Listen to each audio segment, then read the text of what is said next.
I'm Karee, and this is my van, Average Joe.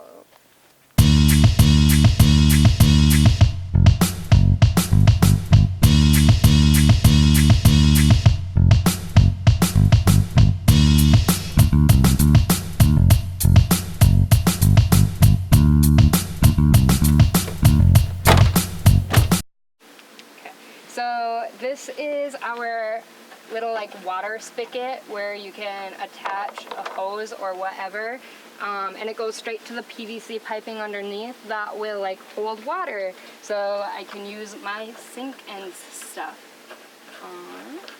And we can go over and look at the sink right now. That would be a good thing to do.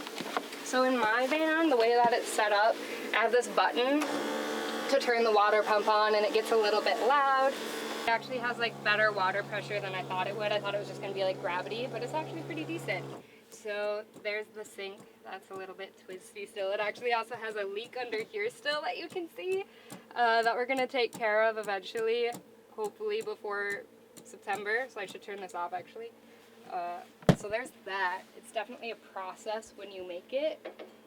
This is my stove with my propane tank in the corner. This is a nice little lamp with 3 different settings on it. This is a peacock feather that I got my first time out in the van at Truckhenge. It was pretty cool. He had a bus erected that cemented into the ground, then sitting straight up. That was Memorial for Liberty. Bureaucrats killed Jesus. It was a really cool place. And this is where I would keep all of my food and my cookware. My plates are here too. Some propane tanks, because we also have a little outside propane stove, because it can get real hot in here. So then we can use this outside if we want to. I don't have everything in here right now, but you can definitely fit more stuff in there than you would think. Over here is the battery and the inverter that you can shut on and off, which is connected to the solar panels on top. It runs everything. It runs my fan, my lights, my water pump even. It's a pretty nice little setup. I actually almost lost one of my solar panels in Chicago. We went into a parking garage and it was only supposed to be 6'6", and I told Austin, I'm like, hey, we should not go down there. I don't think my van is that tall. And he's like, no, we got it. Lo and behold, we get stuck, and the pickup that was coming down behind us wouldn't stop to give us room to back up. So I straight jumped out of the van, and I was about to rip this dude's head off because I get super protective over my van. But then a worker came down and helped us out, and we got reserved parking up top, so that was actually really nice. But so one of my solar panels is bent right now and has a scratch on it, but it's okay. We didn't fully lose it like I thought we did. So that's, and then in here is where we keep the solar shower, which I don't have in here. It usually sits right up here, but it's just a black bag.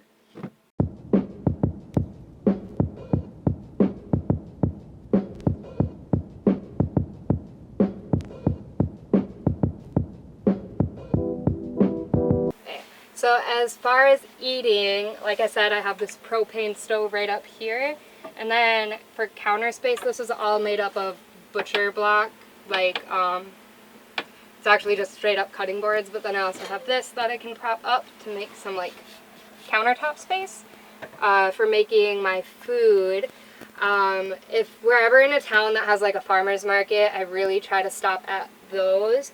Last time I went, I had actually a little garden in that corner, and I had a tomato plant and some chives, and they actually worked pretty well. I'm going to try to put a little herb garden in here, because I want to grow as much as I can in as little space as I can, obviously, because I don't have a lot of space. But yeah, definitely love farmers markets. I will stop at Walmart or Target if I need to, but I try to stick to more natural grocers and stuff like that, just because there's a lot more vegan options there.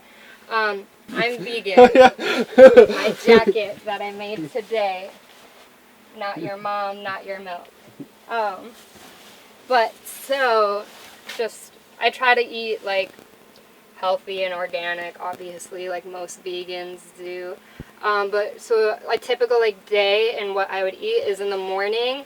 I saw this on Instagram one time. Another vegan person eats it for breakfast like every day, and it's actually super good. Instead of cereal, you take like fruit, nuts, and seeds, and you just dice it up together, and you pour milk on it. So it's kind of like cereal, but like a lot healthier, a lot more filling. Apples are like my favorite thing to put in there. So like you can take like apples with raspberries and slivered almonds and just pour some milk on it. I need to get my dog really quick because there's dogs out there. Frankie. Come on. Sorry.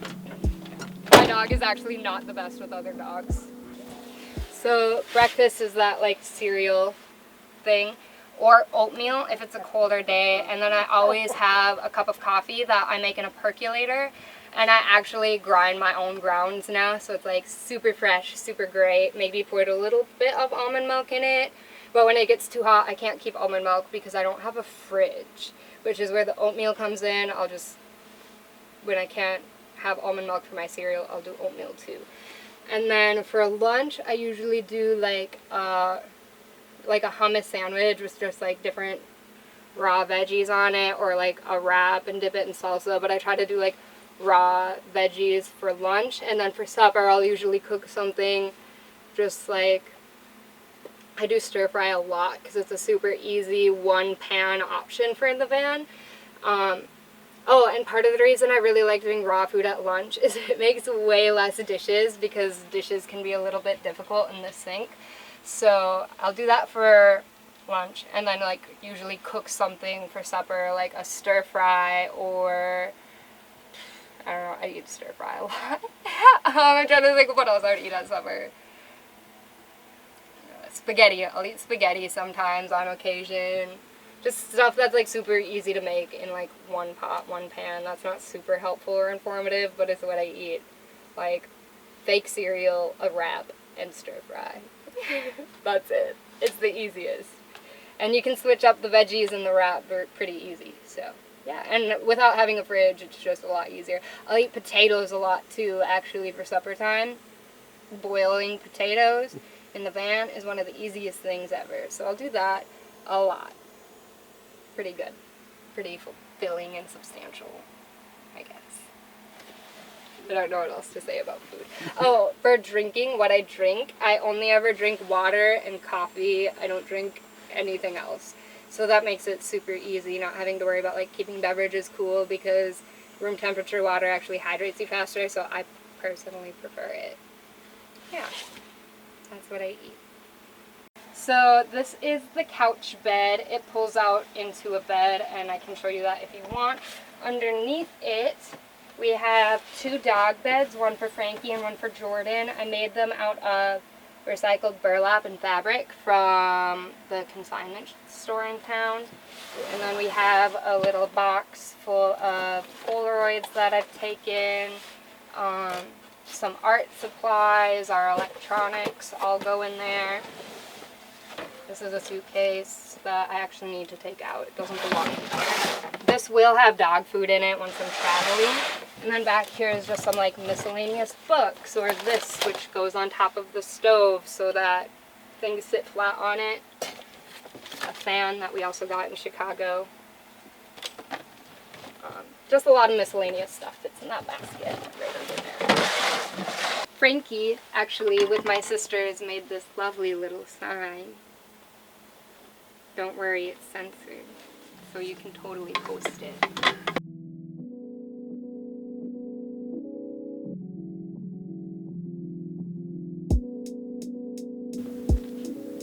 You want me to do a sun salutation? Let's do this.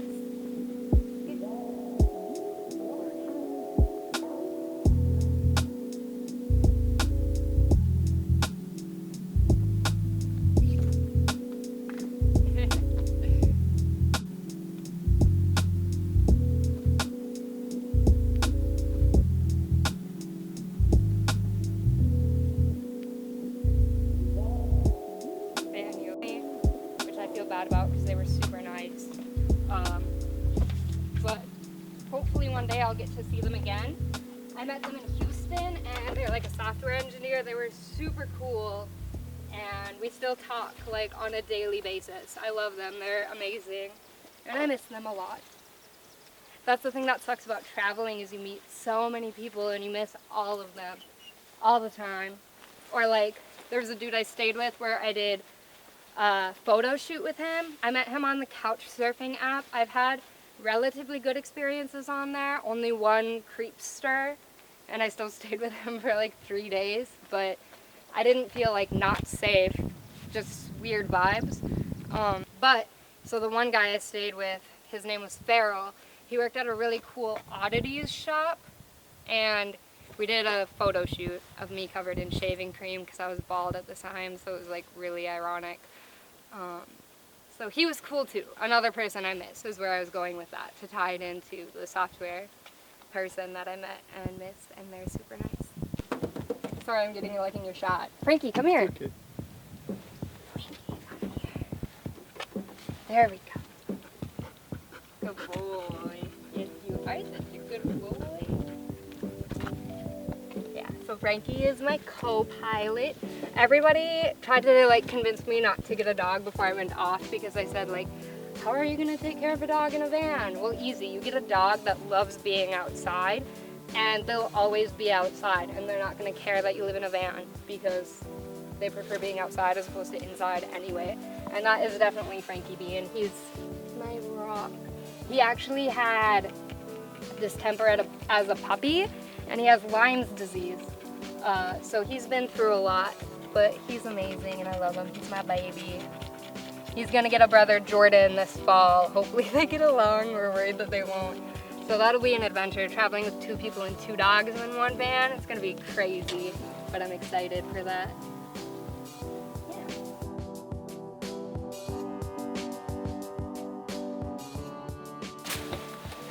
My couch that I made this.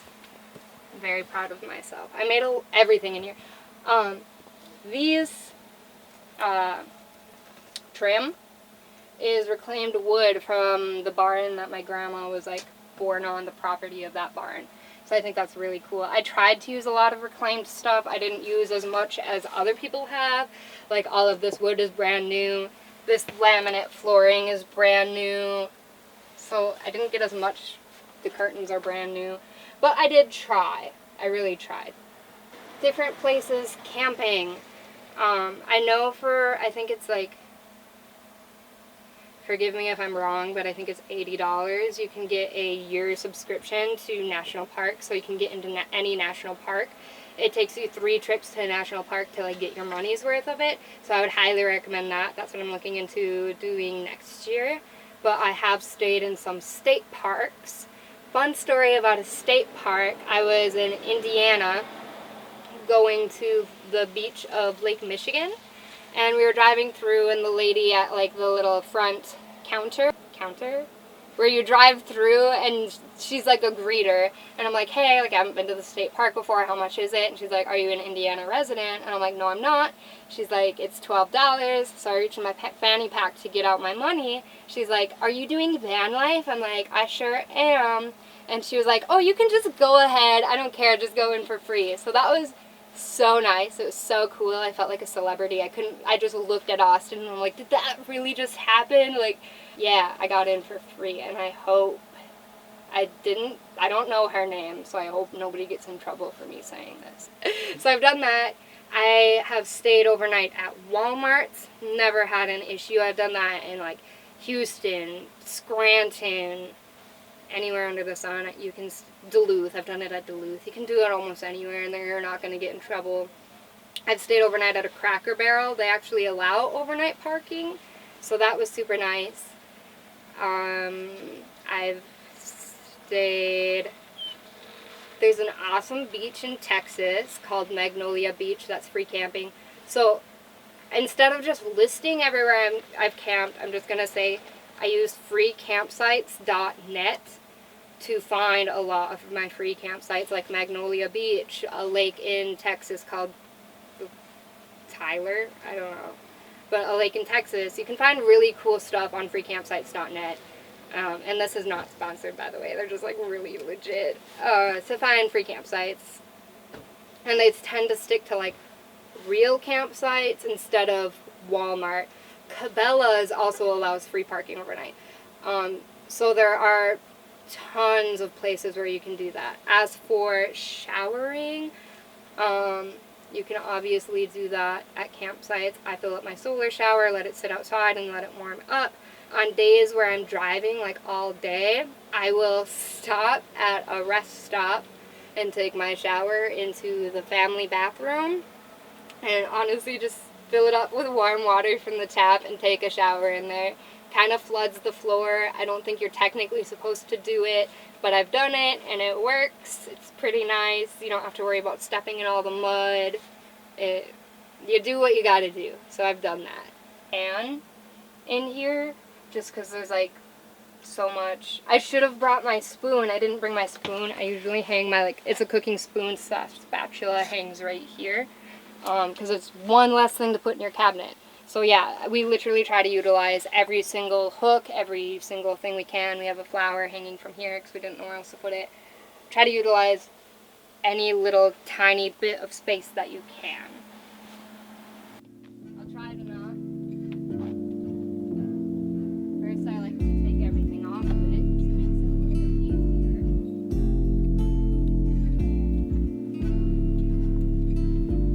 Just leave this right there.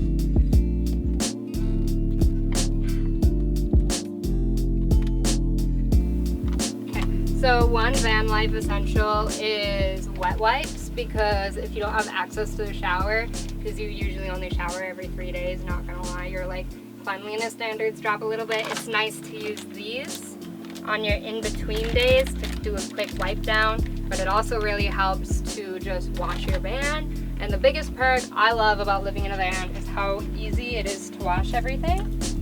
So you can just take a baby wipe and wipe this all down. Honest Company is biodegradable wipes. That's why I personally use them over anything else. And you can always use just like a wet washcloth too. I'll honestly use that more often. The baby wipes are mostly for myself. And for the floor, I just have this nice little broom.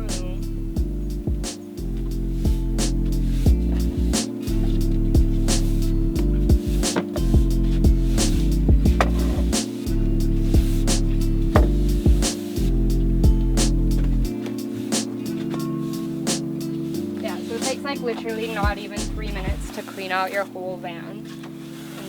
I love that. But you do have to do it every night.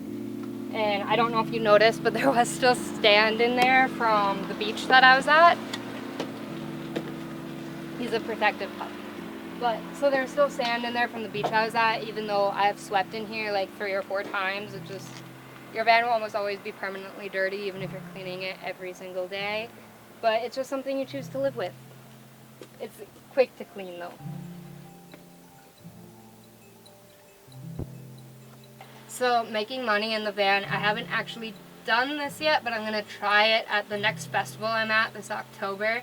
Austin and I are going to make up some t-shirts with the lineup on it and try to sell those while we're at the festival, so we can hopefully like festival bounce and make money doing that.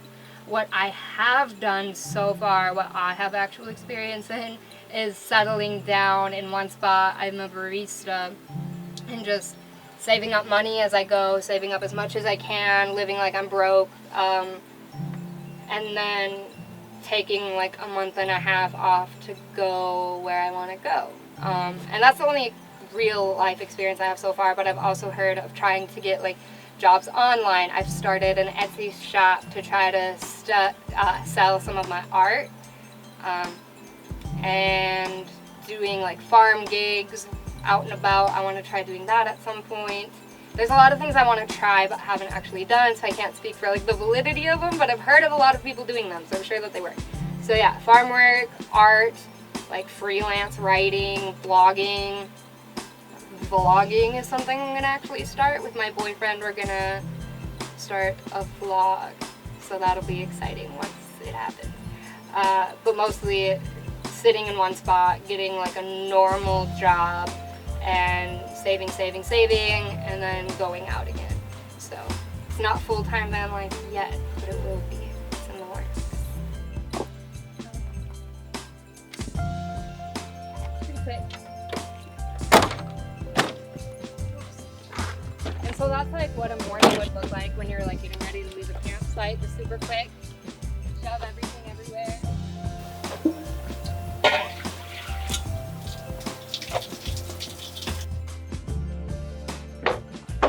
And since I'm an awful human being, all of my water just comes right out the bottom. You're not supposed to do that. You really should have like a dirty water tank, but I don't have room for it, and so that's me being selfish and hating the world. But I do make sure that I only use like organic, natural, biodegradable soap for that reason. So maybe it makes me just feel better about myself, but it's probably still an awful thing to do. But it's how I am. So this is my boyfriend I've been talking about. His name's Austin. He's actually wearing a shirt that Jude gave me a long time ago. Yeah, so this is Austin. He hasn't actually like full-time lived in the van yet. He went on a 2-week trip with me. So what did you think of it? It was amazing. It was amazing? Yeah. So thank you. Oh.